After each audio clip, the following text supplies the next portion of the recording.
Welcome back. This is Daybreak, and thank you for staying with us. The hashtag on X is Citizen Daybreak. The SMS code is 22422 at Citizen TV Kenya and at Ayub Abdikadir. With me this morning in studio is Njeri Kahiga, the national youth leader of the PNU party. Good morning, Njeri.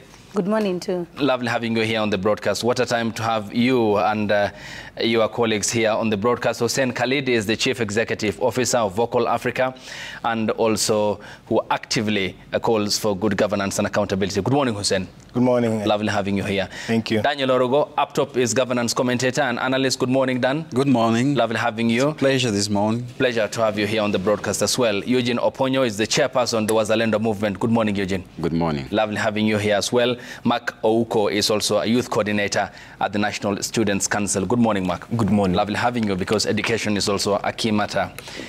Ladies and gentlemen, let's begin with that statement yesterday by the Kenya Conference of Catholic Bishops, which had issued a statement on the state of the nation.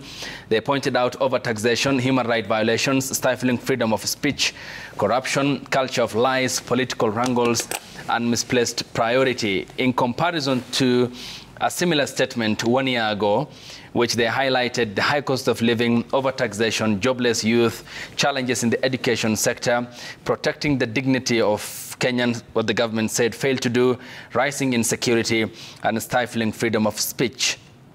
First, coming to you, Njeri, it appears that for them, the state of the nation is as bad as they had pointed out in their statement yesterday. Yeah. And it's very sad because I think we've seen the government respond with a lot of, they're, I think, worried that now the church is speaking. But I think what the church is doing is simply echoing what Kenyans have been saying for the last few months, because Kenyans have said about abductions, Kenyans have said about overtaxation, Kenyans have said about femicide, Kenyans have said about corruption, Kenyans have said about NHIF and SHIF not working. So what the church has done is simply because it has amplified what Kenyans have said. And I think if at all the government would have taken Kenyans as seriously as they took that statement yesterday, where we saw government letters flying left, right, and center from every ministry. You know, I wish that is how they respond to every other Kenyan when they raise concerns, because it begs the question. So until associations like Catholic bishops and maybe churches and every other person raises concerns, that is when the government can respond, because we didn't see the government respond in other situations where people who had been abducted were raising concerns. We've not seen such many letters from ministries of government like when the church has raised issues. But then again, it has now gotten to a point, I think even the church is tired. Now they have kept quiet for long and they have decided now we are the last people who should talk now, because everybody else has spoken and nothing has been done. And I want to also mention that it's very sad that we saw some politicians try to bring tribalism into the issue, because the list of the 29 leaders in church don't belong to the same community.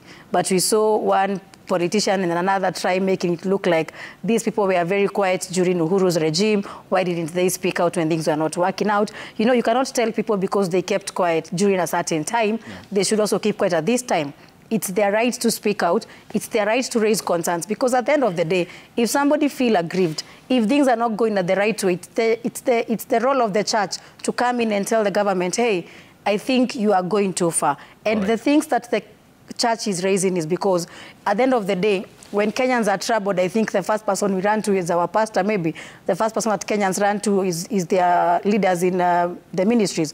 So they have the reality of the ground. If the government thought for a minute that maybe Kenyans were just angry about this regime, and it's more of politics, I think now they should look at it from a different perspective, because the church leadership, in as much as they have at a time been partisan in politics, they have the reality of what is happening in the ground. Yeah, and Dan, these are 7 critical issues that the Kenya Conference of Catholic Bishops yesterday pointed out. And according to them, things are not working out. It seems everything is hanging by a thread in our country. Well, thanks again, Ayub. And I think from the statement, just like you say, there's a number of things that really is coming out.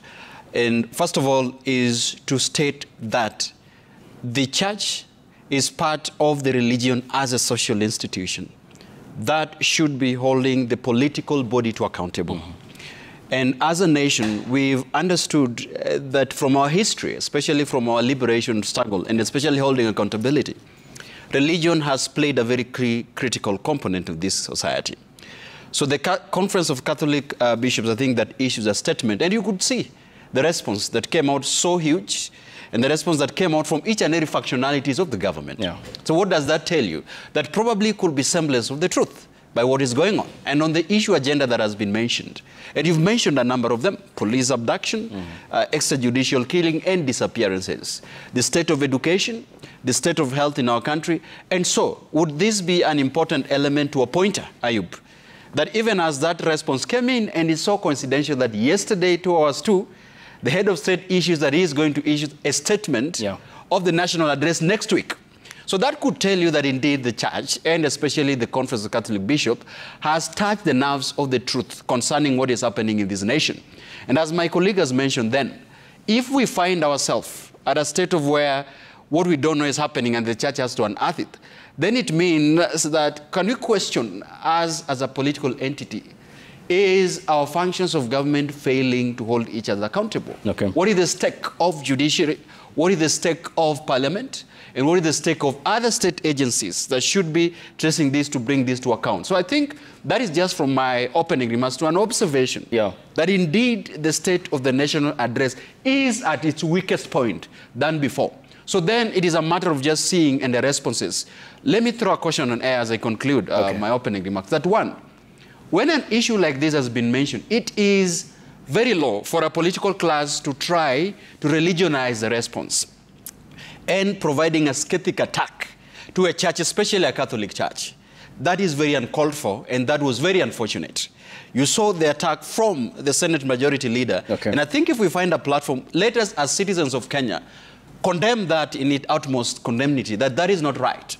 I think the rest of the state functionaries has given a very clear and objective responses, as opposed to what the political class has done, especially the representative of the legislature. Okay, and Eugene, is this the state of the nation that the Conference of Catholic Bishops yesterday pointed out in their statement? Thank you, Ayub, and thank you for having us this morning. For me, I think I'll have a different view. You know, the problem we are facing in this country is hypocrisy. People from the churches are hypocritical. People in government are hypocritical. People in opposition are hypocritical. Activists are hypocritical. We are not being keen to ourselves and truth to ourselves.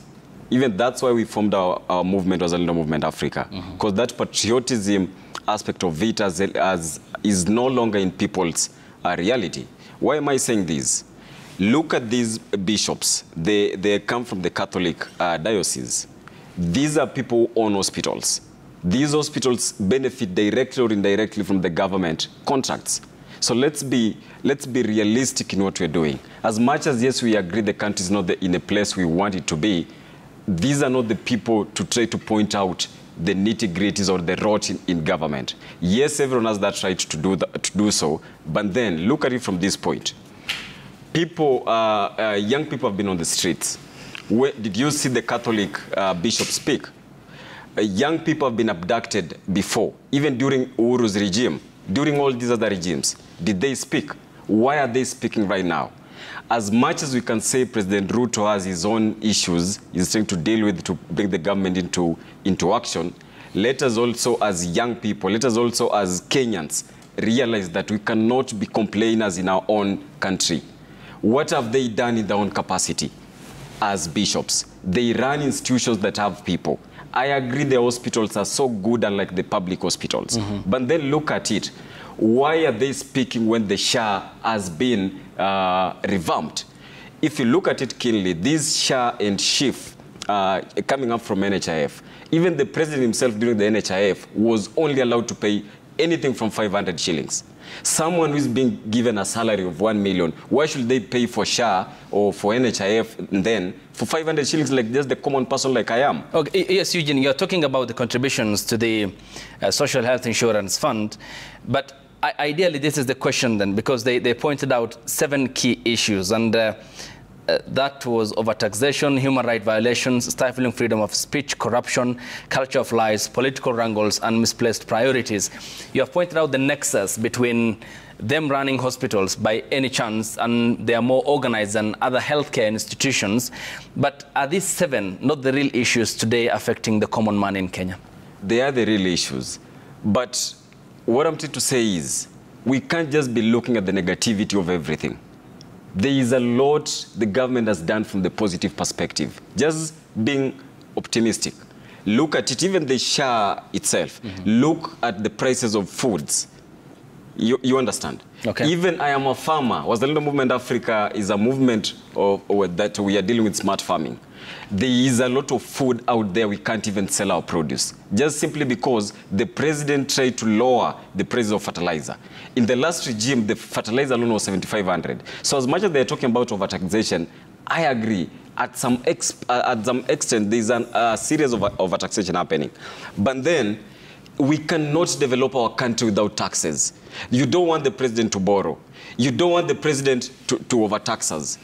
How do you want the president to make money and also to try to push the government services? So the point is then to ask you this. Do we have the capacity to run our own finances if we properly manage our coffers and exercise a proper financial hygiene? We can manage our coffers. We can get our own money from our own people. Okay. Only if we all agree that this country can only be built with all of us. Okay. Not from a specific segment, not from specific people, but all of us Kenyans. Okay. We have the common goal and responsibility to make sure this country moves forward. Okay, so you have appreciated overtaxation is a problem. It is. Human rights violations? Human rights violation, it all depends on how you view it. So it's a yes or no answer. Is human rights violation a problem today? I can say no. You can say no. Yeah. Is corruption a problem today? Yes, to some extent, corruption is a problem today. How about the culture of lies? The culture of lies. The culture of lies, just like I've said, it all depends from your perspective. Okay, how about misplaced priorities? So I can say there's no culture of lies. The only thing that you make President Ruto look like is lying is, if you know how the state works, the project can be put on a tender notice today, but the project will kick off next year. Okay, let me ask you in simple terms, other than the project and the complexities that may be surrounding projects, because things take the procurement process, then there's the bidding process, which ought to be competitive. Yeah. Just a good example. At the height of the demonstrations by the young Gen Zs, I'm sure you fall within that age bracket. Yeah.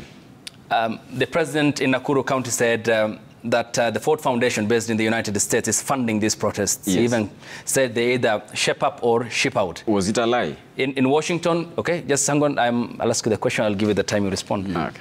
When he went for the UN General Assembly in New York, he met the Ford Foundation officials and he praised them for how they are advancing democracy and good governance across the world. Correct. What is that to you? That's a truth. Why am I saying it's a truth? You say the Ford Foundation were funding activists in the country. Those were facts. They even agreed that, yes, we funded activists. But you think the president going to meet Ford Foundation makes you look at it from a point of view he was lying. He wasn't lying.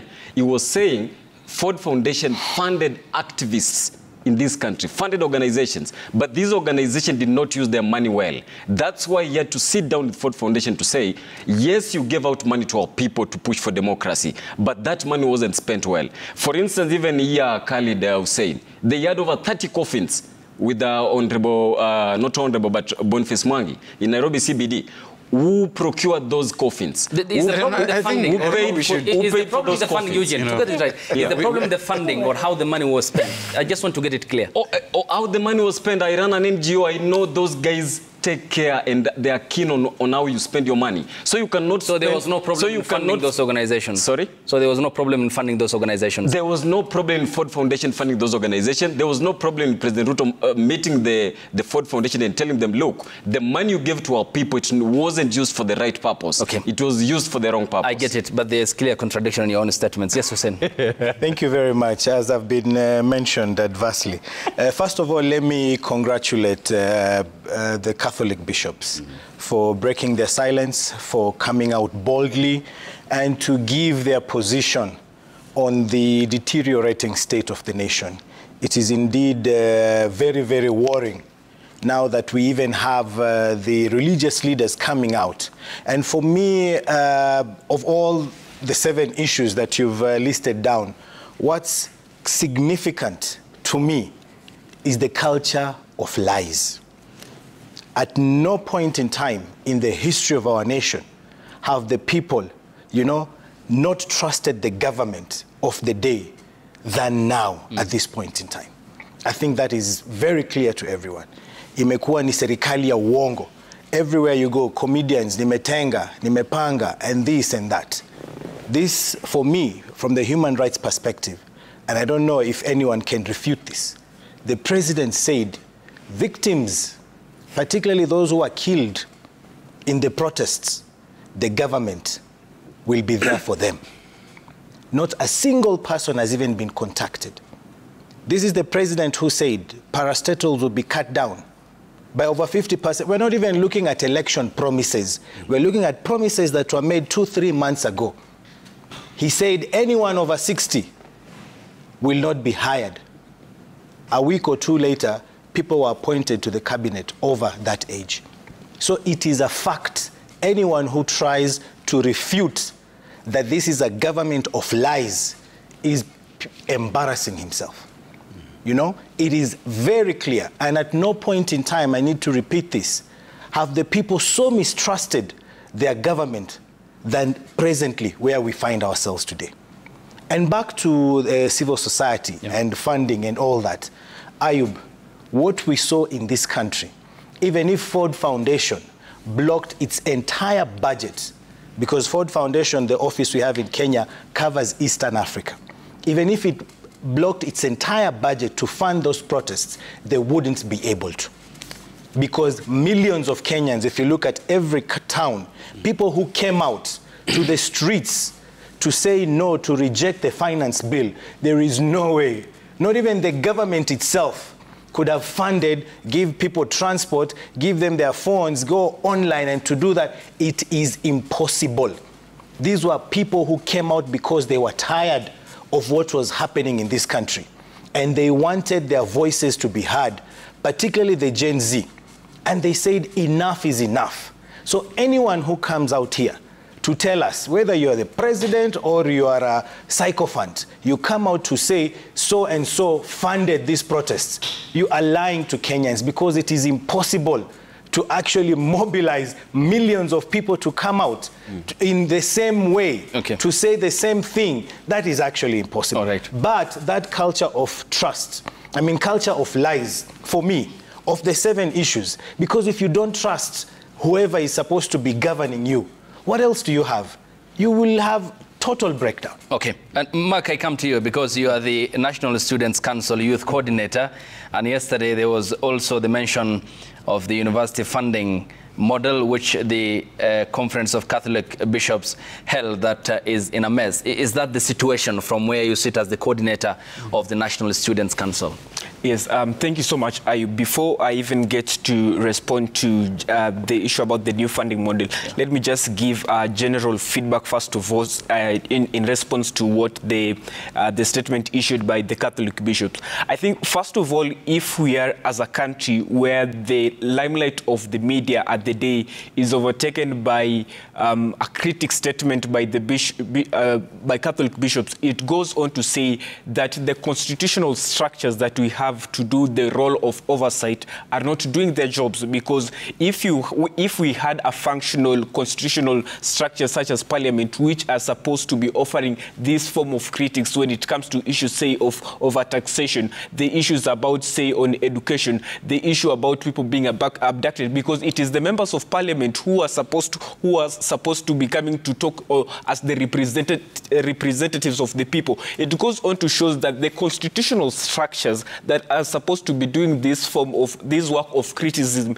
the works who are supposed to be keeping government on check, are not doing their job. Secondly, on that matter, it is really hard to defend this government, and I think even my friend here was really struggling to defend. And you know, there's a lot of loopholes even when he was trying to defend this government. And if you check the political rhetoric that was being offered in response by those who are like pro-government, the majority leader, Honorable Oscar Sudi, they were not responding to the insight issues that were being raised by these Catholic bishops, but they were more going into the personalization of these Catholic bishops. They are going to the political rhetorics of, but not responding to the hand issues that is going to. And thirdly, before I go revert to the issue about new funding model, is that my question then to now the Catholic bishops, I think it now goes beyond the activism. It goes beyond the criticism. What are they also offering as solution-based, you know, because it just goes beyond the raising, you know, these are the issues. Because if you're having Catholic bishops who are raising these issues, then the next Sunday we are seeing the president, we are seeing politicians still going to their platforms to tell lies, then it will be somehow hypocritical. What are the radical measures? There's a saying that as the church, we are saying the following things, and we are also going to hold the government accountable using our own platforms. Now, going to the issue about the new funding model, as it stands, I think first of all there is a national appeal that we should revert probably to the old funding model, because there is a lot of implementation and procedural issues that are at hand, especially in regards to the new funding model. As it stands, the president on July 20th had gazetted several committees that were looking into to responding to the many issues that had been raised by students, you know, in regards to the process of taking loans, the process as to in which the students were being clustered on the several classes, on how they'll be receiving the funding. And we are waiting for the report of that committee. And I still believe that the general appeal of the national public is that we should perhaps revert to the old funding model, then perhaps look at the deficits within it and the loopholes within it, then develop it matter. Okay. Yeah, but finally, I'll just say that there is a huge national trust deficit in this country, that anyone who is against government, people buy into it. You look into social media, people are angry. You get into buses, people are angry with this government because people are just tired. And I think like Kenyans are at almost a certain tipping point, and that on June 25th was an example of that. And 3 years is a very long way. And if this government won't change their tax, Kenya will almost be another tipping point. Yeah. Dan, when we get back from the break, and lady and gentlemen, we'll also talk about then the church itself auditing the places of worship, because the politicians who are lying are certainly Kenyans. They are a cut from us, part of the whole clothing. And whether the platforms in churches, in mosques, and in temples had given them the opportunity to reach out the masses and peddle the same misinformation. And that largely which is happening after the Gen Z, sort of the brief disruption by the Gen Z, which is now